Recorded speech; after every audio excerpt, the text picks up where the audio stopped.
working with objectives ku shaqaynta objectyada ama shayada Microsoft Word Pictures qaybteeda sawirada ee Microsoft Word-ka.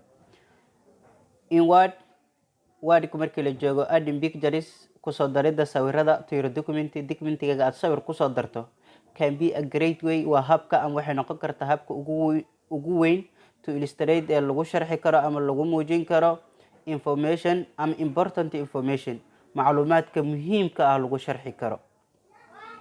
Very marka to insert si loo soo geliyo picture in a document sida sawir loo soo geliyo documentiga.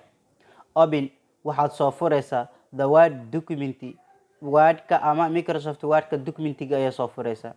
Click waxaad gujinaysaa ama aad riixaysaa exact place goobta ugu saxan ama the exact place goobta rasmiga ah where you want halkaas oo aad u rabto the picture to appear inuu sawirkaaga ka soo muuqdo. Halka aad rabto sawirkaaga inuu ka soo muuqdo ayaad gujinaysaa.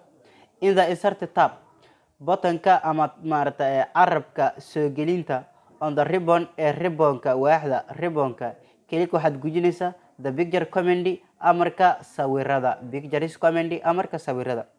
Qodobka afraad the insert picture dialog boxka ama sanduuqa soo gelinta sawiradu will appear ayaa ku soo muuqan doona. Navigate waxaad hagaysaa tarow adigoo u maray the folderka where your image is located halka sawirkaaga uu yaalo.